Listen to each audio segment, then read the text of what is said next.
तो हेलो दोस्तों, स्वागत है आपका अपने चैनल जीएस गुरु अकेडमी पर। दोस्तों जैसा आप जानते हो, हमने आपके लिए मैथ्स का रिवीजन कोर्स स्टार्ट किया है और इसमें हमारी 4 क्लास तो हो चुके हैं। दोस्तों आज मैं आपके लिए 5वीं क्लास लेकर आया हूं। तो उम्मीद करता हूं आपने 4 क्लास देखी होंगी, एंजॉय की होंगी और रीजनिंग की भी दोस्तों हमारी 2 क्लास हो चुकी हैं इसी सीरीज़ के तहत। तो फिलहाल मैं मैथ की बात कर लेता हूँ दोस्तों। तो मैथ में हमारी 4 क्लास तो हो चुकी हैं। तो आज मैं आपके लिए 5वीं क्लास लेकर आया हूँ और इसी उम्मीद के साथ कि आप इस वीडियो को एंजॉय करेंगे, वीडियो को देखेंगे और लाइक करेंगे। ठीक है दोस्तों, और वीडियो को शेयर भी किया करो दोस्तों, ताकि हमारी थोड़ी पहचान लोगों में जा सके। ठीक है, तो चलिए बिना किसी देरी के मैं आपकी नेक्स्ट क्लास, ये आपकी 5वीं क्लास शुरू करने जा रहा हूँ। तो पहला क्वेश्चन लगा देते हैं इस पर। पहला क्वेश्चन क्या है हमारा आज का? ठीक है दोस्तों, तो पहला क्वेश्चन आपके सामने मैं लगा रहा हूँ। ये क्वेश्चन है दोस्तों एलसीएम एचसीएफ का। इसमें जो संख्या दी गई है दोस्तों आपको, वो रेशो में दी गई है और इनका एचसीएफ दिया गया आपको, रेशो दिया गया है 4, 5, 6। एचसीएफ कितना है? 57। आपसे नॉर्मली क्या पूछा है इस क्वेश्चन में दोस्तों? तो आपसे पूछा है संख्या। तो संख्या बतानी है दोस्तों में, संख्या क्या होगी। दोस्तों जब ऐसा क्वेश्चन आ जाता है तो संख्या निकालना बड़ा आसान होता है। यदि हमें रेशो के साथ साथ उन संख्याओं का एचसीएफ भी दे दिया जाए तो संख्या निकालना बड़ा आसान होता है। तो संख्या कैसे निकालते हैं मैं आपको बताने जा रहा हूँ। देखो दोस्तों, जो आपको रेशो दिया है, पहले आपको इसको ध्यान में देखना है। ध्यान से देखिए, रेशो दिया है आपको 4:5:6। ठीक है दोस्तों, तो यदि आपको संख्या बनानी है दोस्तों तो क्या करना होता है, इस रेशो में आपको किससे गुना लगानी होती है? एचसीएफ से। तो आपको सारी संख्या मिल जाती है, जितनी भी संख्याओं का रेशो दिया है। यहाँ पे 3 संख्याओं का आपको रेशो दिया है, तो आपको तीनों संख्या आसानी से मिल जाएंगी। तो हमारा जो एचसीएफ है उससे हम क्या करेंगे, इसमें मल्टीप्लाई कर देंगे और हमारी संख्या में आसानी से मिल जाएंगी। ठीक है दोस्तों, तो उम्मीद करता हूँ आपको समझ में आ गया होगा। एचसीएफ क्या यहाँ पे दे रखा है? 57 दे रखा है। तो हम यहाँ पे क्या करेंगे दोस्तों, 4 में 57 से मल्टीप्लाई करेंगे तो हमें पहली संख्या मिल जाएगी। तो 4 7 28 और 4 5 20 2 22। तो पहली संख्या 228 होगी दोस्तों। और दूसरी संख्या में मल्टीप्लाई करेंगे आप किससे दोस्तों? 57 से। तो आपको दूसरी संख्या मिल जाएगी 5 7 35, 5 5 25 और 3 28। तो दूसरी संख्या हमारी 285 हो जाएगी। ऐसे ही हम दोस्तों क्या करेंगे, ठीक तीसरी संख्या में निकाल लेंगे। तो तीसरी संख्या में क्या करेंगे दोस्तों, 57 से गुना लगा देंगे इसमें। तो 6 7 42 दोस्तों और 6 5 30 और 4 34। तो तीसरी संख्या क्या आ जाएगी यहाँ पे? 342। तो इस तरह से हम आसानी से संख्याएं निकाल सकते हैं। यदि संख्याओं का रेशो आपको पता हो, एचसीएफ आपको दिया हो, तो अब क्या करेंगे दोस्तों, जो रेशो दिया है उसी में क्या करेंगे दोस्तों, 1 by 1 मल्टीप्लाई करके आप संख्या बना सकते हो। तो इसका जो आंसर होगा दोस्तों, बिल्कुल सही आंसर क्या होगा? ऑप्शन नंबर डी इसका बिल्कुल सही आंसर हो जाएगा। इस तरह आपको एक क्वेश्चन लगाना था। देखिए दोस्तों, आप इसे ऑप्शन से भी कर सकते थे, आपको ये तीनों संख्या निकालने की आवश्यकता नहीं थी, क्योंकि यहाँ पे एक ही ऑप्शन ऐसा बन रहा है जिसमें हमको 228 दिखाई दे रहा है, बाकी किसी ऑप्शन में 228 नहीं है, यहाँ 240 है दोस्तों। तो यही ऑप्शन हमारा बिल्कुल राइट हो जाएगा। पहली संख्या निकालने से हमें यहाँ पे पता चल जाता कि हमारा आंसर क्या आने वाला है। तो यहाँ पे जो हमारा आंसर बनेगा वो बनेगा ऑप्शन नंबर डी। ठीक है दोस्तों, संख्या हो जाएंगी 228, 285, 342। चलिए नेक्स्ट क्वेश्चन देखते हैं दोस्तों। नेक्स्ट क्वेश्चन क्या है? अगला क्वेश्चन देखिए दोस्तों क्या है। ये है आपका फ्रैक्शन का असेंडिंग और डिसेंडिंग ऑर्डर वाला क्वेश्चन। इसमें आपको दी गई फ्रैक्शन को दोस्तों डिसेंडिंग ऑर्डर में लगाना, मतलब अवरोही क्रम में लगाना होता है। तो देखिए, आप इन्हें अवरोही क्रम में कैसे लगाएंगे, कम से कम टाइम में। तो इसके कई सारे तरीके होते हैं दोस्तों कि फ्रैक्शन में छोटा बड़ा कैसे देखेंगे। तो मैं आपको जो बता रहा हूँ, फ्रैक्शन के अकॉर्डिंग हमें क्या करना होता है दोस्तों, अपना तरीका अप्लाई करना होता है। तो यहाँ जो मैं देख पा रहा हूँ, इनमें छोटा बड़ा पहचानने का जो तरीका होगा वो होगा एलसीएम मेथड। तो हम क्या करेंगे, इन दी गई सभी फ्रैक्शन का क्या ले लेंगे दोस्तों, एलसीएम ले लेंगे नीचे का। तो 30, 15, 50, 20, इनका एलसीएम क्या आएगा? आप मुझे बताइए, इनका एलसीएम कितना बनेगा? 30, 15, 50 और 20। तो 17/30, 17/30, 7/15, 27/50 और 11/20। हमें दोस्तों जो नीचे के नंबर इनका एलसीएम लेना है, उसके बाद पता चल जाएगा हमें कि छोटी संख्या या बड़ी संख्या कौन सी है। जैसे ही नीचे के एलसीएम लेके संख्या बराबर होंगी तो ऊपर जो बड़ा रहेगा वो बड़ा, जो छोटा रहेगा वो छोटा। और साथ साथ हम इनका क्या बता सकते हैं, डिसेंडिंग यानी अवरोही क्रम भी फिर बता पाएंगे। तो देखिए 30, 15, 50 और 20 का एलसीएम क्या होगा, तो मैं आपको बता दूं दोस्तों 30, 15, 50 और 20 इन तीनों से कटने वाली सबसे छोटी संख्या क्या होती है दोस्तों, तो वो होगी इनका एलसीएम यानी कि 300। 300 दोस्तों इनका एलसीएम बनेगा, 30, 15, 50 और 20। तो सबको 300 बना देते हैं दोस्तों। इसको 300 बनाने के लिए दोस्तों 10 से नीचे और 10 से ऊपर गुना करना है। इसको 300 बनाने के लिए दोस्तों 20 से नीचे 20 से ऊपर गुना करना है। ठीक है, यहाँ पे 50 है दोस्तों, इसको 50 को 300 बनाने के लिए 6 से नीचे और 6 से ऊपर गुना लगाना है। ठीक ऐसे ही यहाँ 15 से गुना करेंगे आप तो ये 300 बन जाएगा, और 15 से ऊपर गुना करोगे तो ये बन जाएगा आपका, ठीक है, 11 गुना 15। तो अब नीचे की संख्या बराबर हो चुकी है दोस्तों। अब ये क्वेश्चन आपको कैसे बनेगा, आपका 17/170, तो 170 बटे दोस्तों 300, ये कुछ इस तरह दिखेगा आपको। ये बनेगा आपका 20 सत्ते 140, 140 बटे 300, ये बनेगा दोस्तों आपका 6 सत्ते 42 और 6 दूनी 12, 4 16, 162 बटे दोस्तों 300। और चौथी संख्या जो हमारी बनेगी दोस्तों फ्रैक्शन में, वो बनेगी 11, 15 यानी 165, 165 बटे 300। तो ये हमारी चारों संख्या हो जाएंगी दोस्तों। अब हमें बताना है दोस्तों इनका डिसेंडिंग ऑर्डर। तो आप देख पा रहे हो इनमें सबसे बड़ा नंबर पर दोस्तों कौन सा है, 170, और 170 दोस्तों में किससे मिला है, 17/30 से। ठीक है दोस्तों, 17/30 को जब हमने सोल्व किया दोस्तों एलसीएम लेकर, तो हमें यहाँ पे 170 मिला है। तो सबसे बड़ा नंबर हमारा ये हो जाएगा। इसके बाद जो दूसरे नंबर का सबसे बड़ा नंबर कौन सा है दोस्तों, वो है 165, उसके बाद ये, उसके बाद ये, यानी कि सबसे बाद में हमारा क्या मिलेगा दोस्तों, 140/300, ये हमारा सबसे बाद में आया। तो ये जो नंबर दोस्तों हमें मिले, हमें ये देखना हमें किस किस से मिले हैं। तो 17 से मुझे मिला दोस्तों 170, ठीक है दोस्तों, और 27 गुना 6 से मुझे मिला दोस्तों 162, 11 गुना 15 से मुझे मिला 165। तो मेरा डिसेंडिंग ऑर्डर क्या होगा, सबसे पहले 17 बटे दोस्तों 30 वाला सबसे पहले आएगा, सबसे बड़ा ये है। ठीक है दोस्तों, इससे छोटा कौन सा है दोस्तों, तो 11 बटे कौन सा हो जाएगा दोस्तों 20। इसके बाद हमारा ये आना चाहिए 11/20। उसके बाद दोस्तों क्या आएगा आपका, तो 27/50, 27/50। और लास्ट में क्या रहेगा दोस्तों, सबसे छोटा नंबर कौन सा है, तो 7/15, ये सबसे छोटा नंबर।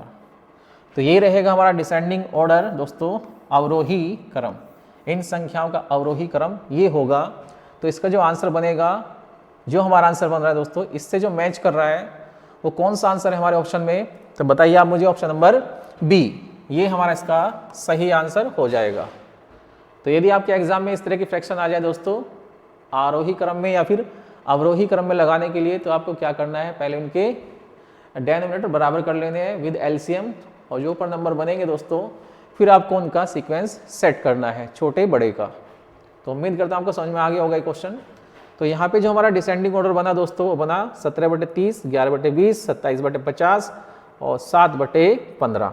चलिए अगले क्वेश्चन में चलते हैं दोस्तों। अगला क्वेश्चन क्या है, अगला क्वेश्चन देख लेते हैं।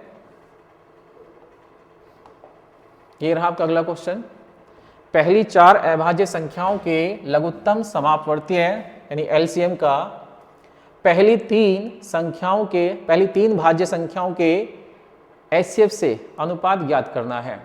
मतलब जो पहली 4 आपकी अभाज्य संख्या होती है दोस्तों, उनका एलसीएम, तथा जो पहली 3 भाज्य संख्या होती है, मतलब जो कंपोजिट नंबर होते हैं दोस्तों, उनका एचसीएफ, हमें उनका क्या बताना है दोस्तों, रेशो बताना है। पहली 3 भाज्य संख्याओं का एचसीएफ और पहली 4 अभाज्य संख्याओं का एलसीएम, इन दोनों का हमें क्या बताना है दोस्तों, रेशो बताना है। तो पहले हमें क्या निकालना पड़ेगा दोस्तों, पहली 4 संख्याओं अभाज्य संख्याओं का एलसीएम निकालना पड़ेगा। तो पहली 4 अभाज्य संख्या कौन सी होंगी, तो 4 अभाज्य संख्या कौन सी होंगी दोस्तों, तो ये होंगी आपकी 2, 3, 5 और 7। ये हमारी पहली 4 अभाज्य संख्या है, 4 अभाज्य। ठीक है दोस्तों, इनका एलसीएम हमें निकालना है दोस्तों। तो एलसीएम क्या होता है दोस्तों, अभाज्य संख्याओं का जो एलसीएम होता है वो उनका गुणनफल ही होता है। तो यहाँ पे 2, 3, 5, 7 इनका जो एलसीएम आएगा दोस्तों वो इनका गुणनफल ही होगा। तो इनका गुणनफल क्या बनेगा, 2 3 6, 6 पंजे 30 और 30 सत्ते 210। तो इनका जो एलसीएम आएगा दोस्तों कितना आएगा, 210। अब चलते हैं अगली लैंग्वेज पर दोस्तों। अब हमें देखना है पहली 3 भाज्य संख्याओं के एचसीएफ को। तो पहली 3 भाज्य संख्या क्या क्या होंगी दोस्तों, पहले हमें ये पता करना है। पहली 3 भाज्य संख्या, ठीक है दोस्तों, भाज्य संख्या किसे कहते हैं दोस्तों, वे संख्याएं जो एक से ज़्यादा नंबर से कट जाती है उन्हें हम भाज्य संख्या कहते हैं। चलिए, जिसको विभाजित किया जा सके, जिसको खंडों में तोड़ा जा सके उसे भाज्य संख्या बोलते हैं। तो पहली भाज्य संख्या क्या होगी दोस्तों, 4 होगी। पहली भाज्य संख्या क्या होगी हमारी, 4 होगी। उसके बाद 6, उसके बाद 8। ये पहले 3 नंबर ऐसे होते हैं दोस्तों जो अपने आप से तो कटते कटते हैं, साथ साथ अन्य संख्याओं से भी कट जाते हैं। जैसे 2 से भी कट जाए, ये 4 आपका 2 से कट जाएगा, 4 से भी कट जाएगा। 6 2 से भी कट जाता है, 3 से भी कट जाता है। 8 भी इस तरह से कट जाता है, 4 से भी, 8 से भी और अपने आप से भी कट जाता है। ठीक है, तो ये हमारे क्या बन जाते हैं, भाज्य नंबर बन जाते हैं। इनका में लेना है दोस्तों एचसीएफ। तो आप मुझे बताइए 4, 6, 8 का एचसीएफ क्या होगा। एचसीएफ क्या होता है, वह बड़े से बड़ा नंबर जो इन तीनों नंबर को पूरा पूरा डिवाइड कर सके। तो क्या होगा दोस्तों, 4, 6, 8 तो कौन सा नंबर ऐसा है जो काट सकता है तीनों को बड़े से बड़ा।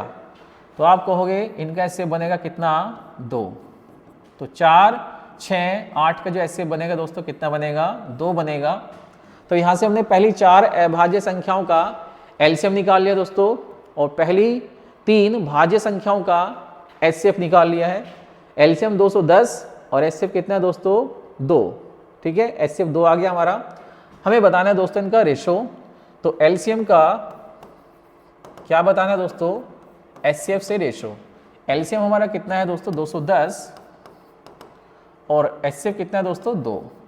तो ये 2 से कट जाएगा दोस्तों, तो कितने मिलेगा आपको, 1, और 2 से आप इसे काटेंगे दोस्तों 105।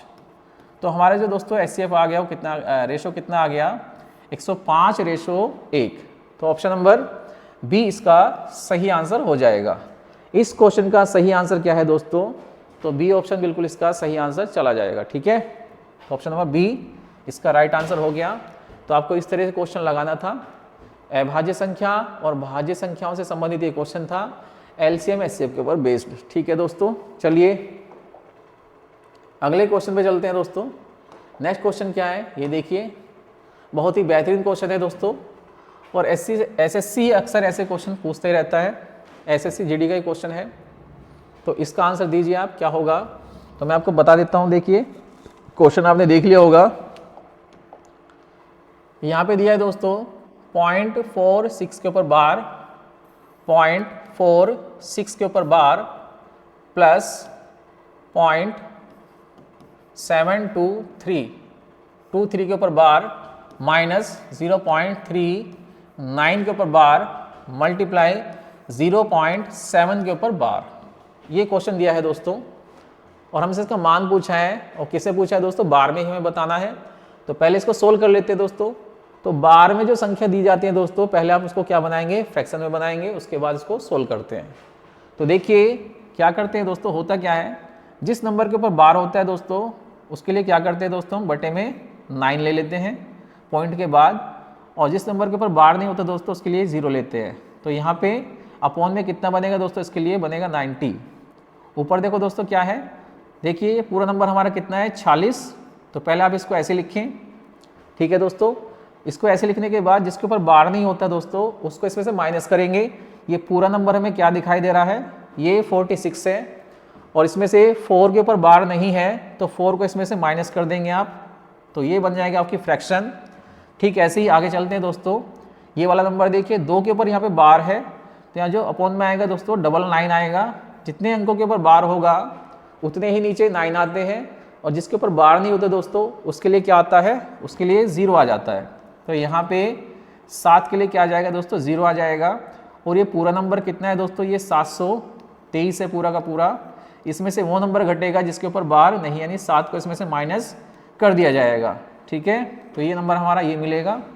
आगे चलते हैं, माइनस में क्या है दोस्तों, तो माइनस में यहाँ पे क्या है 0.39 के ऊपर बार, तो इसको ऐसे लिखा जाएगा 39 माइनस 3 अपॉन में 9 के ऊपर बार है तो एक 9, ठीक है दोस्तों, 3 के ऊपर बार नहीं तो एक 0, ये इसका बनेगा आपका।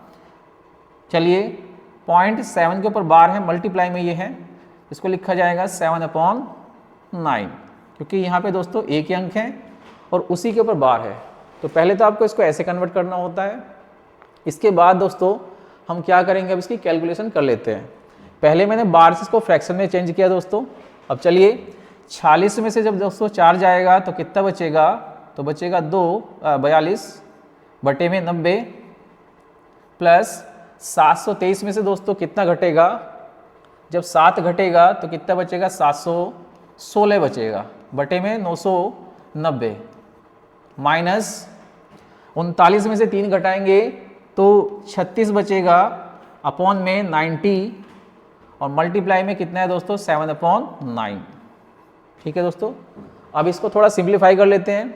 देखिए दोस्तों जो कटेगा उसे काट लेते हैं, 9 से कटेगा आपका ये 36, 4 बार 9 चौक 36, तो कितना मिला दोस्तों हमें यहाँ पे 4 सत्ते 28, तो यहाँ से मिलेगा 28/90 और ये माइनस में है दोस्तों, यहाँ पे कितना है दोस्तों ये 42/90 और प्लस में कितना है दोस्तों, प्लस में चल रहा है आपका 716/990।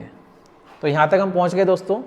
आप देखिए ध्यान से दोस्तों, ये 42/90 है और ये आपका 28/90 है, तो बेस बराबर है दोस्तों, दोनों संख्याओं के बेस बराबर हैं, तो 42 में से 28 घट जाएगा क्योंकि माइनस का है, तो कितना बचेगा, तो बचेगा दोस्तों 14, तो 14/90। यहाँ से दोस्तों इन दोनों को सोल्व करने के बाद में हमें मिलेगा 14/90, ठीक है दोस्तों। 42 में से जब 28 जाएंगे तो 14 बचेंगे और जो हमारा बाकी नंबर क्या है दोस्तों 716/990, इसको किस में लेना है दोस्तों, इसको लेना है प्लस में, तो ये हो जाएगा 716/990। अब बस इन दोनों को जोड़ना है दोस्तों, और जोड़ने के बाद देखते हैं दोस्तों हमें क्या मिलता है। तो यहाँ इनका हमें एलसीएम लेना पड़ेगा, इनका एलसीएम बताइए आप मुझे क्या आ जाएगा दोस्तों, तो 990 और 90 का एलसीएम आएगा 990 ही, बस इसमें आपको 11 से गुना लगाना है, 11 से नीचे और 11 से ऊपर, तो 11 चौक 44, 11 कन 11 4 15 154 और ये 716 है आपका, अपॉन में आ जाएगा 990 और जब आप इसको जोड़ोगे दोस्तों तो 700 और एक 800 54 और 16 दोस्तों कितने होते हैं, तो ये होते हैं आपके 870 बन जाएंगे दोस्तों, ठीक है। 700 और एक 800, 54 और 16 70 होते हैं दोस्तों, तो ये हो गया आपका 870 बटे में है आपका 990, तो 0 से 0 कट जाती है, कितना बचा दोस्तों हमारा 87/99 और 87/99 को लिखा जा सकता है 0.87 के ऊपर बार, तो ये इसका सही आंसर हो जाएगा। ऑप्शन नंबर ए बिल्कुल इसका राइट आंसर हो जाएगा। तो इस तरह से आपको ये इक्वेशन आपको सोल्व करनी है, जो आपकी डेसिमल फ्रैक्शन की इक्वेशन है, ठीक है दोस्तों। इसमें आपका जो बार आता है इसको आपको सावधानी से सोल्व करना होता है, तो हमारा जो आंसर बना इसमें 0.87 के ऊपर बार, ये इसका राइट आंसर होगा। चलिए चलते हैं नेक्स्ट क्वेश्चन पर। तो नेक्स्ट क्वेश्चन क्या है,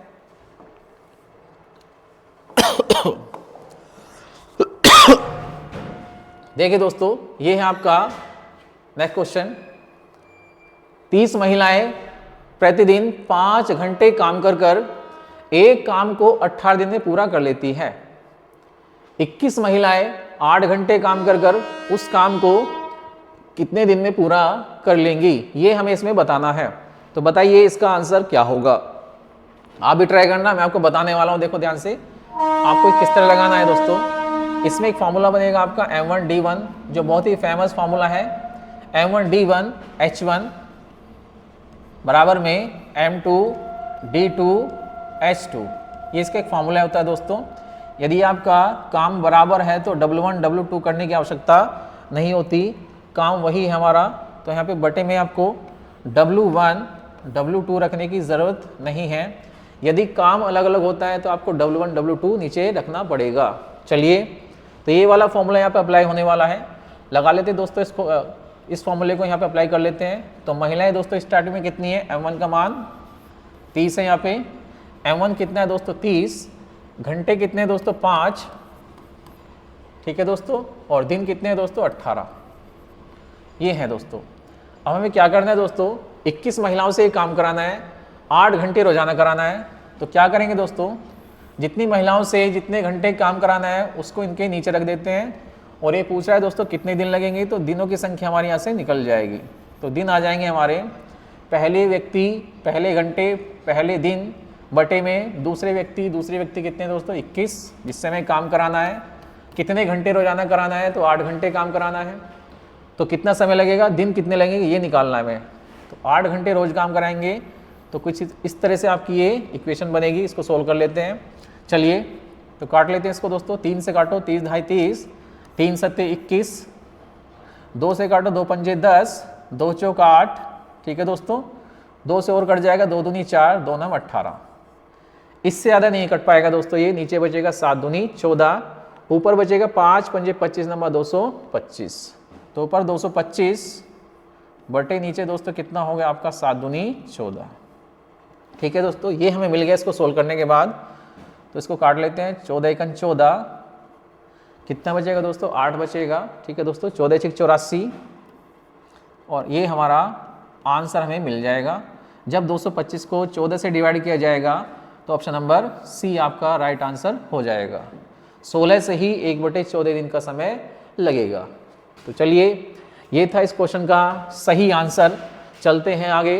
ये सभी क्वेश्चन दोस्तों आपके प्रीवियस ईयर एग्जाम के हैं, SSC जो एग्जाम लेता है आपके, ठीक है दोस्तों, ये सब क्वेश्चन वहीं से लिए गए हैं। चलते हैं अगले क्वेश्चन पर दोस्तों। अगला क्वेश्चन क्या है ये देख लीजिए। ए एक काम का 1/5 भाग दोस्तों 3 दिन में पूरा कर लेता है। बी इसी काम का 1/4 भाग 7.5 दिन में पूरा कर लेता है। एक साथ काम करते हुए ए और बी को 4/5 भाग पूरा करने में कितना समय लगेगा। तो इस क्वेश्चन को आप कैसे करोगे वो देखिए। 1/5 भाग दोस्तों 3 दिन में पूरा हो पा रहा है, ठीक है, तो पूरा समय कितना, पूरा काम करने में कितना समय लगेगा। 1/5 भाग हमारा 3 दिन में पूरा हो पा रहा है दोस्तों। कितने दिन में, 3 दिन में। किसके द्वारा, ए के द्वारा। तो आप मुझे बताइए दोस्तों, पूरा काम करने में ए को कितना समय लगेगा। तो आप बताओगे 5 तिया 15। तो पूरा काम करने में ये 5 से इसमें गुना लग जाती है, तो पूरा 1 भाग करने में कितना समय लगेगा, 5 तिया 15 दिन। चलिए, अब बी का निकाल लेते दोस्तों। बी इसी काम का 1/4 7.5 दिनों में करता है दोस्तों। तो बी 1/4 काम दोस्तों कितने दिन में करता है, तो ये करता है 7.5 दिन में। तो बताइए पूरा काम कितने में करेगा, पूरा एक काम कितने में करेगा। तो 7.5 गुना 4, 7.5 गुना 4 यानी कि 30 दिन में कर लेगा, ठीक है। अब मुझे क्या करना है दोस्तों, इन दोनों से मिलके काम कराना है। तो मिलके काम कराने से पहले इनका काम बना लेते हैं दोस्तों। पूरा काम ये कर लेता है 15 दिन में, और बी करता है उसी काम को दोस्तों 30 दिन में, ठीक है।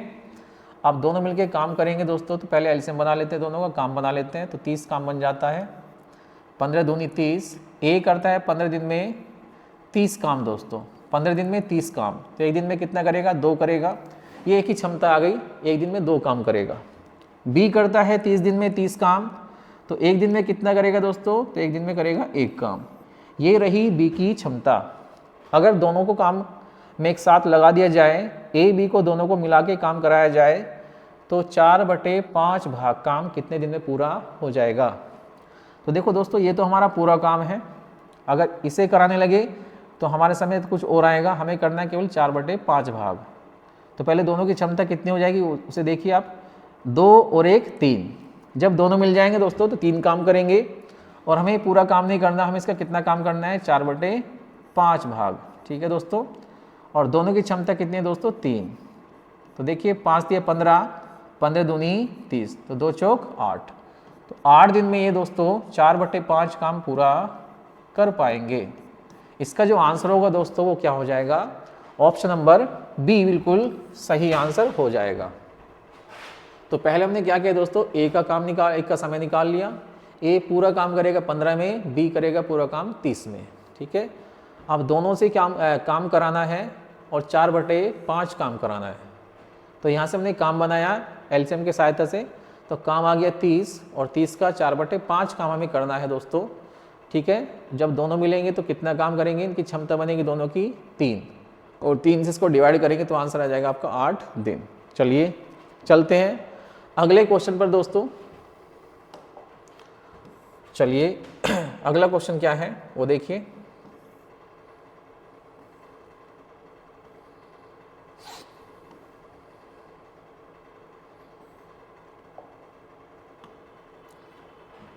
ये रहा आपका चक्रवृद्धि ब्याज का क्वेश्चन दोस्तों, एसएससी जीडी में पूछा गया सवाल है।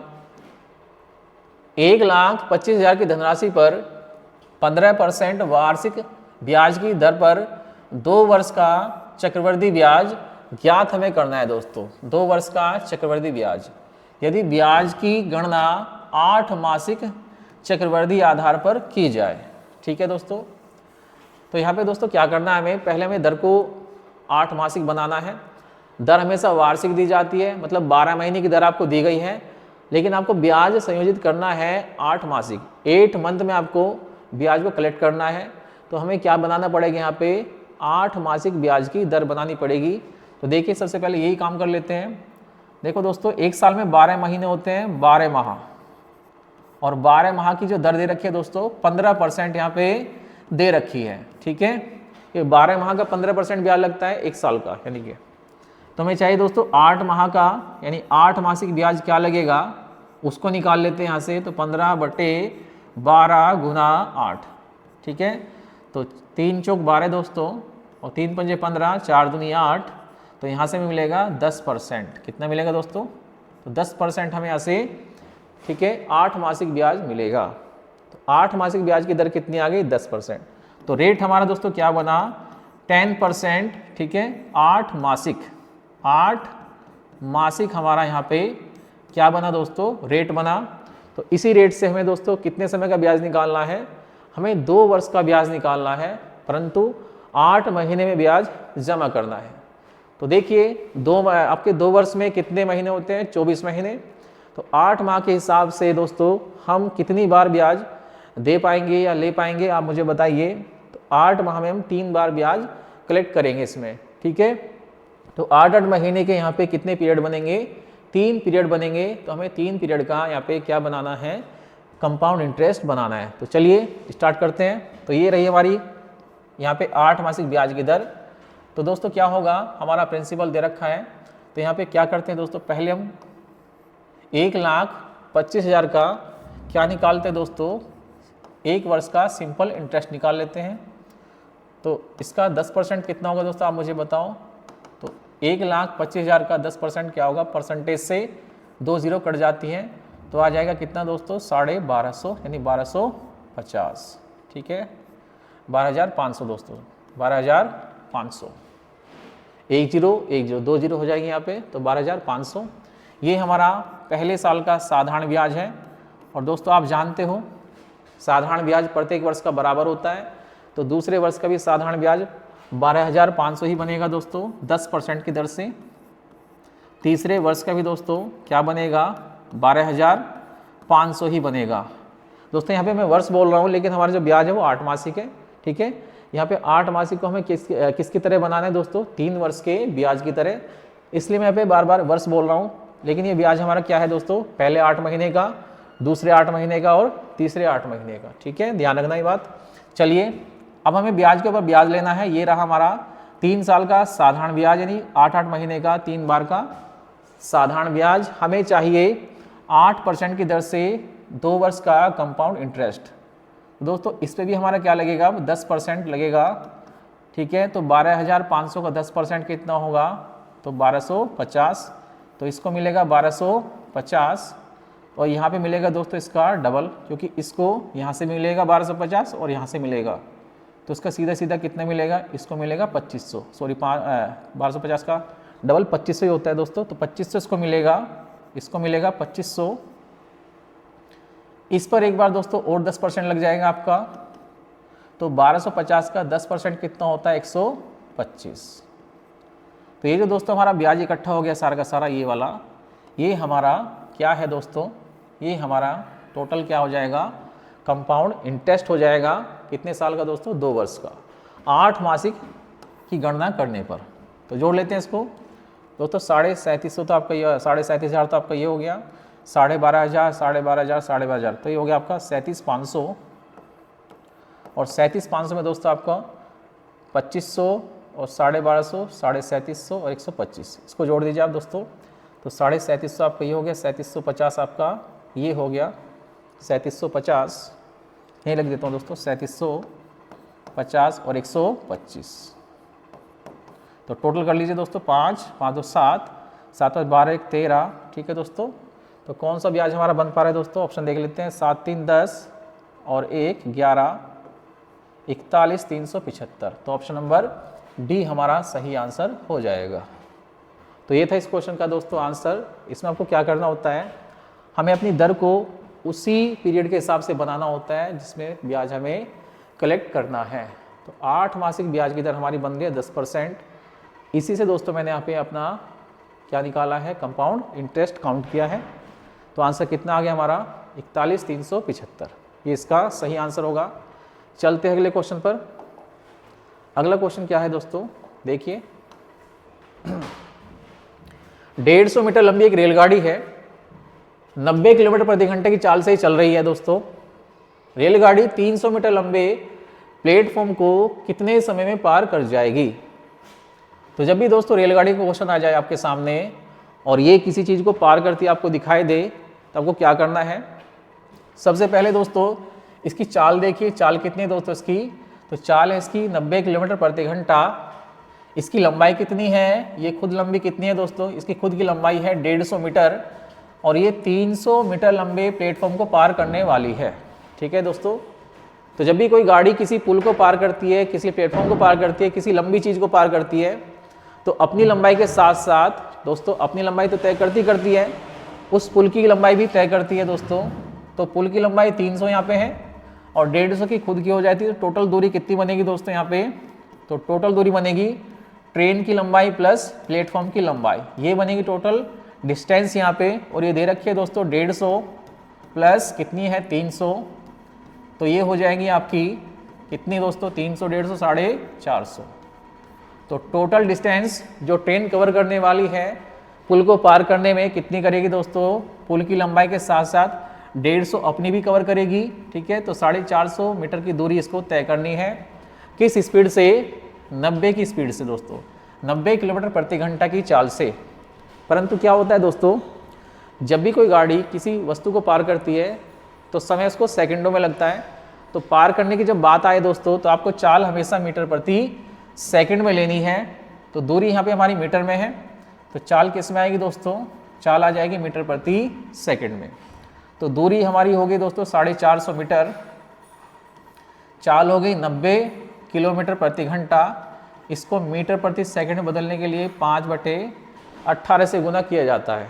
ये 18 दोस्तों हमारा ऊपर चला जाएगा, तो ये हो जाएगा 450 गुना 18/90 गुना 5। ठीक है दोस्तों, तो 0 से 0 कट जाते हैं दोस्तों, 9 पंजे 45, 45 से 45 पूरा कैंसिल हो जाता है। तो कितना बचा, तो यहाँ बचा आपका 18, यानी कि 18 सेकंड में ये रेलगाड़ी इस पुल को पार आसानी से कर जाएगी।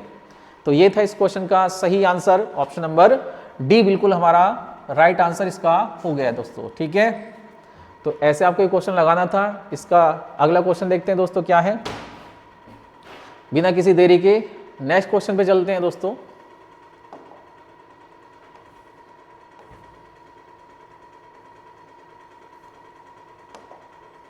देखिए ये भी चाल दूरी का क्वेश्चन है दोस्तों। बाइक ए 30 किलोमीटर प्रति घंटा की चाल से 2 घंटे में कोई दूरी कवर कर लेती है। ठीक है दोस्तों, जबकि एक अन्य बाइक बी है 35 किलोमीटर प्रति घंटे की चाल से, ठीक है दोस्तों, ए के समान दूरी तय करती है। बाइक ए के द्वारा लिए गए समय तथा बाइक बी के द्वारा लिए गए समय का अनुपात क्या होगा। ठीक है दोस्तों, ये हमें बताना है। तो चलिए, आप जानते हैं दोस्तों, जब दो वस्तुओं के लिए दूरी समान हो तो उनकी स्पीड का जो रेशो होता है, दोस्तों, ठीक है, और उनके टाइम का जो रेशो होता है एक दूसरे का इन्वर्स होता है दोस्तों, अपोजिट होता है। तो यहाँ पे मैं पहले स्पीड का रेशो देख लेता हूँ दोस्तों कितना है। यहाँ पे ए जो गाड़ी है दोस्तों उसकी स्पीड कितनी है 30, और जो बी गाड़ी है दोस्तों उसकी स्पीड कितनी है, यहाँ दे रखी है 35। अब इसने बोला है दोस्तों जितनी दूरी ए गाड़ी ने तय की है 2 घंटे में उतनी दूरी बी गाड़ी भी करती है, यानी दोनों के लिए दूरी बराबर है। अगर दूरी बराबर है तो जो इनकी चालों का अनुपात बनेगा दोस्तों, इनके समय का अनुपात उसका उल्टा हो जाएगा, विपरीत हो जाएगा। तो यहाँ पे जो इनकी चालों का अनुपात है पहले उसे देख लेते हैं दोस्तों। 5 से काट लीजिए आप इसे, 5 छंग 30 और 5 सत्ते 35। तो यहाँ से इनकी चालों का अनुपात बना दोस्तों 6:7। तो बताइए दोस्तों बराबर दूरी तय करने में इनके द्वारा लिए गए समय का अनुपात क्या होगा, तो आप बोलोगे 7:6। तो इस क्वेश्चन का जो आंसर हो गया दोस्तों वो क्या हो गया, 7:6 बिल्कुल सही आंसर हो जाएगा। ठीक है, यहाँ पे रेशो पूछा है दोस्तों, तो हमने रेशो उसका बता दिया 7:6। जब दो गाड़ियों के द्वारा समान दूरी तय की जाए दोस्तों, ठीक है, समान समय के लिए, तो इसमें क्या होता है दोस्तों आपका, देखिए 2 घंटे इसने तैयारी, इसके 2 घंटे जितना ये चली दोस्तों 30 किलोमीटर प्रति घंटे की चाल से 35 किलोमीटर प्रति घंटे की चाल से दूसरी गाड़ी ने भी उतनी दूरी तय की है, समान दूरी तय की है। तो जब दो गाड़ियों के लिए दूरी समान हो तो जो उनकी चालों का अनुपात होता है दोस्तों उनके समय के अनुपात का उल्टा होता है, या जो उनके चालों का अनुपात बनेगा उनके समय का अनुपात उसका उल्टा रहेगा। तो यहाँ पे चालों का अनुपात 6:7, तो समय का अनुपात 7:6 ही होगा। ये इसका सही आंसर हो जाएगा। ऑप्शन नंबर कौन सा ठीक रहेगा दोस्तों, तो ए ऑप्शन इसका बिल्कुल सही आंसर हो जाएगा। तो उम्मीद करता हूं आपको समझ में आ गया होगा। चलिए अगले क्वेश्चन पे चलते हैं दोस्तों। अगला क्वेश्चन क्या है वो देखिए। एक खेप का 3/4 हिस्सा 8% के लाभ पर बेचा गया दोस्तों, और शेष भाग 4% की हानि पर बेचा गया। यदि कुल 600 रुपये का लाभ हुआ हो तो बताइए खेप का मूल्य क्या था। यानी कि इसका हमें क्या बताना है दोस्तों, क्रिया मूल्य ज्ञात करना है, सीपी ज्ञात करना है। तो देखिए दोस्तों जब ऐसा क्वेश्चन आ जाता है तो क्या करना होता है आपका, रेशो मेथड सबसे बेस्ट रहता है दोस्तों इसमें। तो रेशो इस पे लगा लेते हैं हम। देखिए 3/4 का मतलब क्या होता है दोस्तों, तो 3/4 का मतलब होता है दोस्तों 75%। किसी भी संख्या का 3/4 आप क्या मान सकते हो, 75% कह सकते हो। ठीक है दोस्तों, तो बाकी कितना बचेगा दोस्तों, कोई भी वस्तु अपने आप में 100% होती है। अगर 75% हिस्सा 8% लाभ पर बेचा गया तो बाकी कितना परसेंट हिस्सा बचा दोस्तों, तो 25% बचा। ये 25% आपका दोस्तों किस पर बेचा गया है, 4% हानि पर। तो मैं क्या करता हूँ दोस्तों, इसका रेशो ले लेता हूँ यहाँ से। तो देखिए हम इसका रेशो ले लेते हैं। यहाँ से 75% सामान और 25% जो सामान है उसका रेशो बना लेते हैं। तो 3:1। यहाँ से बनेगा रेशो कितना दोस्तों, 3:1 यहाँ से बन रहा है। तो 3:1 इसका रेशो बन गया। ये इसका रेशो आ गया दोस्तों। इसमें जो पहला हिस्सा है दोस्तों ये 8% लाभ पर बेचा गया है, तो इसमें 8 से मल्टीप्लाई करेंगे आप। और जो दूसरा हिस्सा है दोस्तों, कलर चेंज कर लेते हैं दोस्तों इसका ताकि आपको थोड़ा समझ में आ जाए। ये वाला हिस्सा 8% लाभ पर बेचा गया है, और जो बाद का शेष भाग है वो 4% की हानि पर। यदि इसको हानि में बेचा गया है दोस्तों तो माइनस से प्रेजेंट करेंगे आप इसको, और लाभ पर बेचा गया तो प्लस से।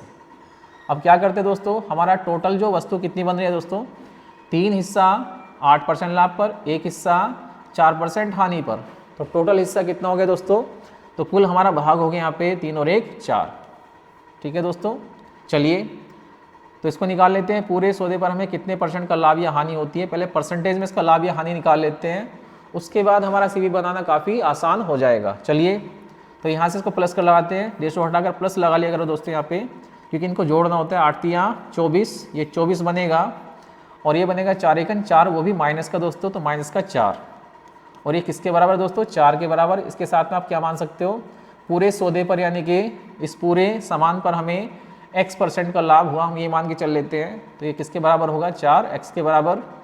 24 में 4 जाएगा, 20 बचेगा दोस्तों, और 20 किसके बराबर होगा, 4x के बराबर। तो x किसके बराबर होगा, 5 के बराबर। तो x का मान कितना आ गया दोस्तों, 5%। तो यहाँ से हमने ये पता लगा लिया कि पूरे सौदे पर हमें कितने % का लाभ होगा। तो परसेंटेज में दोस्तों हमें कितना % का लाभ हो रहा है, 5% का, और रुपए में हमें कितना लाभ हो रहा है दोस्तों, 600 का, जैसे कि दिया गया है। तो ये हमारे जो 5% होगा दोस्तों, ये 5% की वैल्यू 600 के बराबर है दोस्तों, ठीक है। और हमें बताना है खेप का मूल्य, यानी कि सीपी बताना है दोस्तों। तो सीपी क्या होता है, सीपी दोस्तों 100% होता है। तो मुझे यहाँ पे इसका 100% बनाना है। 1% की वैल्यू निकाल लीजिए दोस्तों, 1% किसके बराबर होगा, 5 से काट दीजिए 120 के बराबर।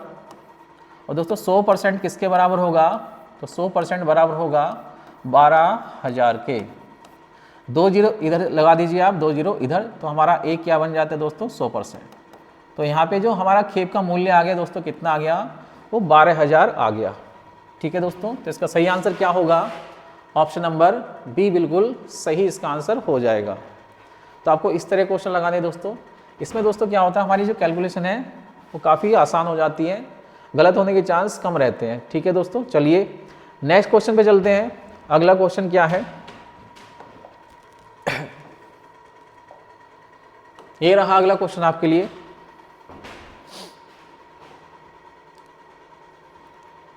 एक धनराशि को पी क्यू आर एस के बीच में 3, 4, 5, 6 के रेशो में वितरित किया गया है। यदि आर को क्यू से 500 रुपये अधिक प्राप्त होते हैं तो उन सभी के हिस्सों का योगफल कितना है।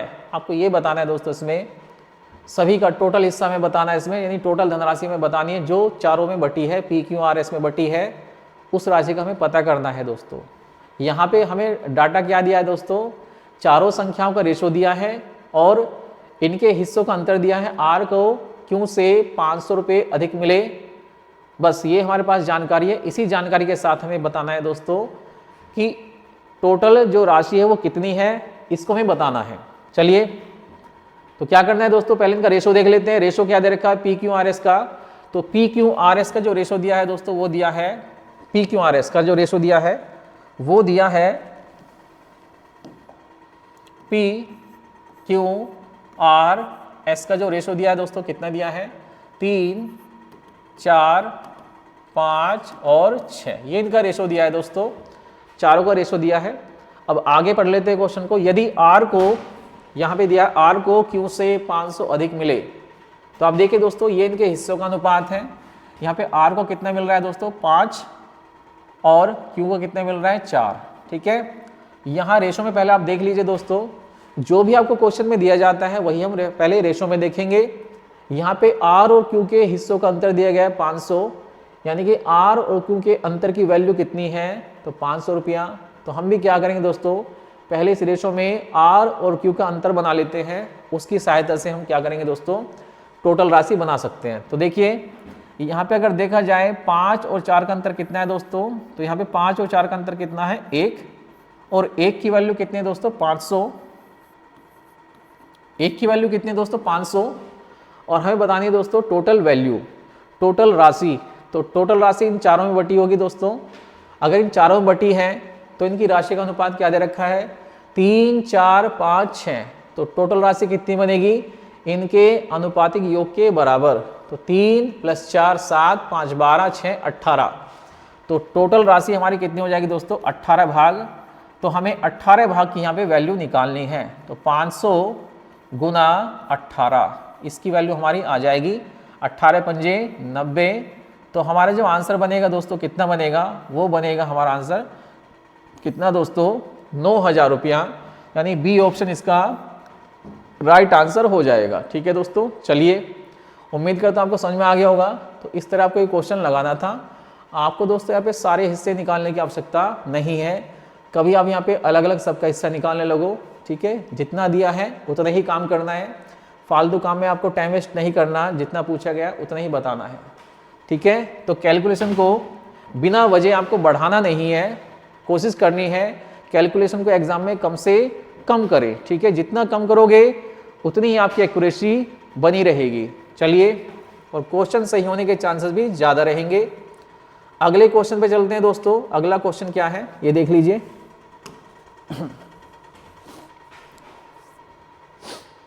ये रहा अगला क्वेश्चन।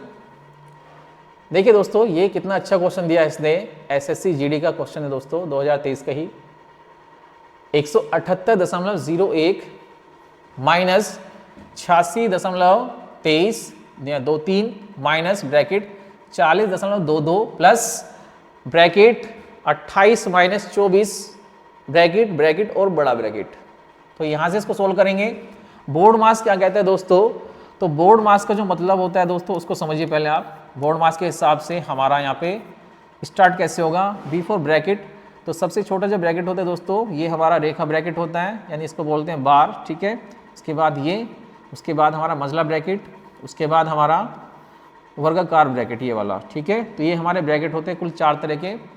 यहाँ पे दोस्तों ब्रैकेट इनके ऊपर है यहाँ पे, उसके बाद ये ब्रैकेट है, उसके बाद ये ब्रैकेट, तब हम यहाँ तक पहुँचेंगे। तो पहले हमें सबसे पहले दोस्तों सबसे छोटा ब्रैकेट को सोल्व करना है, ठीक है। तो ये बोर्ड मास का रोल होता है।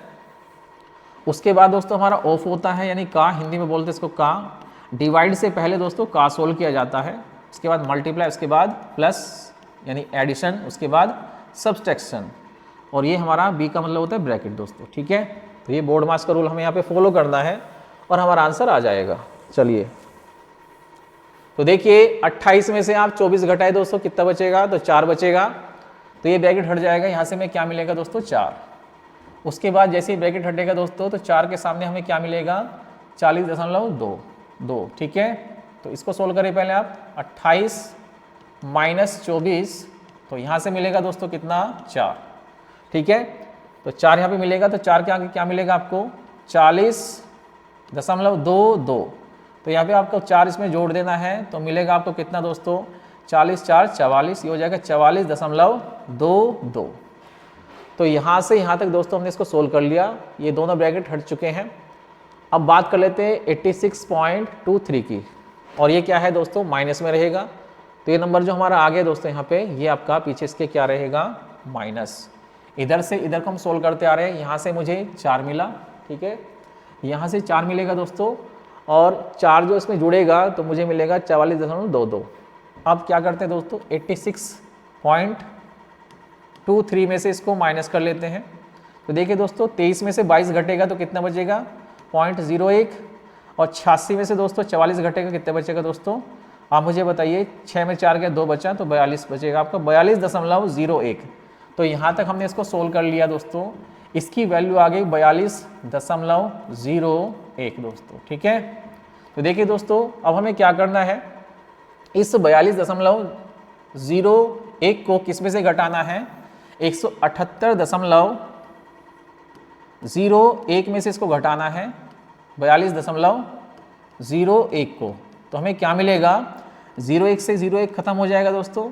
178 में से आपको घटाने दोस्तों कितने? 42। 8 में से 2 जाएगा, 6 बचेगा, और 17 में से दोस्तों 4 जाएगा, कितना बचेगा? 13।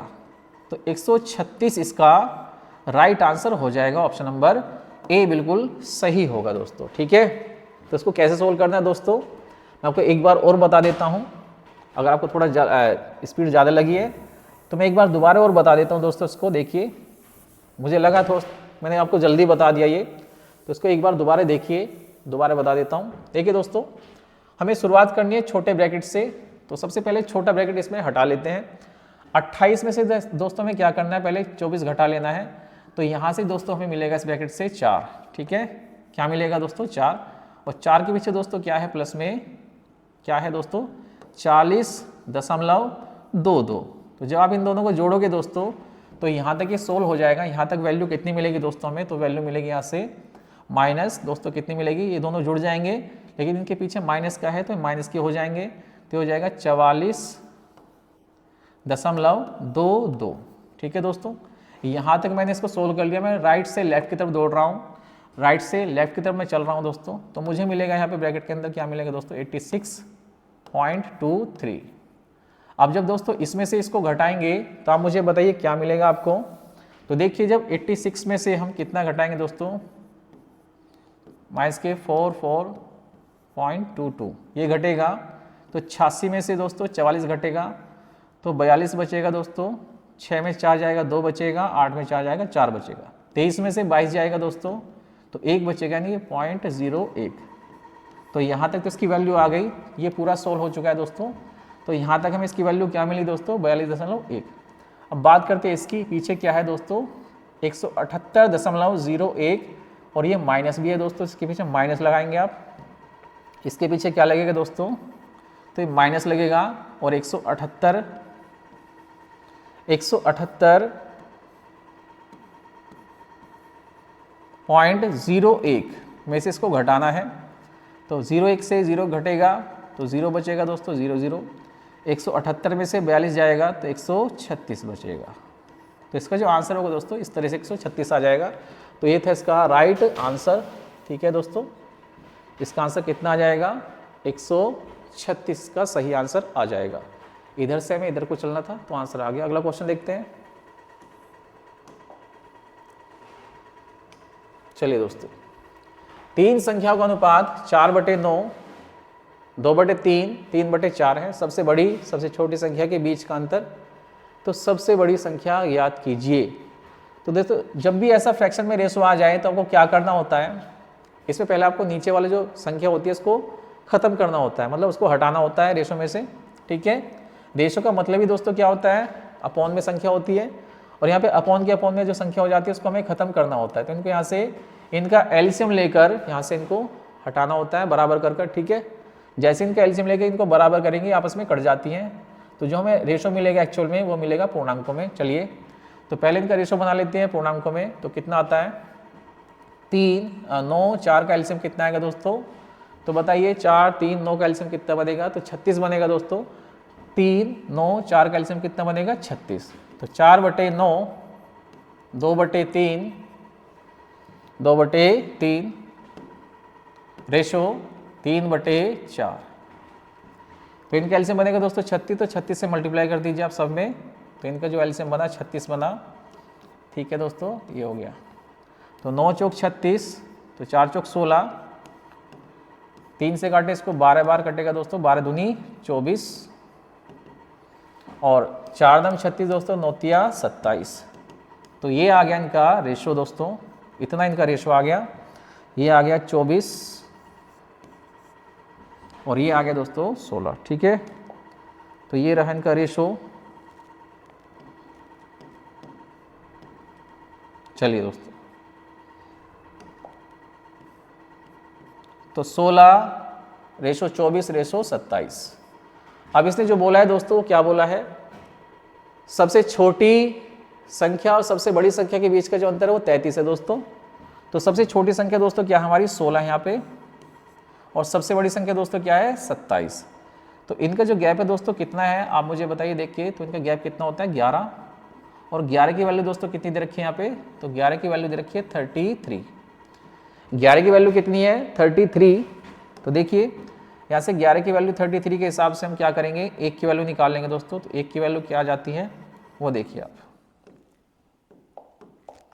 इन दोनों का जो गैप है दोस्तों कितना है, 11, और 11 की वैल्यू कितनी है, 33। तो 1 की वैल्यू कितनी आ जाएगी, 3। ठीक है, ये पूछ रहा हमसे सबसे बड़ी संख्या बताओ। तो सबसे बड़ी संख्या दोस्तों रेशो में क्या है, 27 है। तो 27 में किससे गुना कर देंगे आप, तो 27, अगर 1 की वैल्यू दोस्तों 3 के बराबर है तो 27 की वैल्यू क्या हो जाएगी, तो 27 गुना 3 यानी 27 3 81, यानी कि 81 इस क्वेश्चन का सही आंसर हो जाएगा, ऑप्शन नंबर डी। तो डी इसका राइट आंसर हो जाएगा। हमें यहाँ पे 27 की वैल्यू निकालनी थी। ठीक है दोस्तों, तो इसका सही आंसर क्या बनेगा, 81। तो पहले क्या किया हमने, यहाँ से ये जो बटे में आपकी जो संख्या है रेशो में, इनको यहाँ से इक्वल करके हटा दिया। तो हमारा जो ऊपर रेशो बना नया वो क्या बना, 16:24:27। क्वेश्चन में सबसे बड़ी संख्या सबसे छोटी संख्या का अंतर दिया है 33, और हमने भी यहाँ पे सबसे बड़ी संख्या सबसे छोटी संख्या का अंतर बनाया कितना दोस्तों, तो बनाया 11। तो 11 हमारा 33 के बराबर है। तो 11 का कितने गुना होता है दोस्तों, 33, तो 3 गुना। तो ऐसे हमने सबसे बड़ी संख्या क्या है, 27, तो 27 का भी क्या हो जाएगा, 3 गुना हो जाएगा। तो यहाँ पे सबसे बड़ी संख्या आ जाएगी 81। तो इसका आंसर होगा 81। चलिए अगला क्वेश्चन देखते हैं दोस्तों क्या है। अगला क्वेश्चन क्या है वो देख लेते हैं दोस्तों। ये हमारा अगला क्वेश्चन होगा,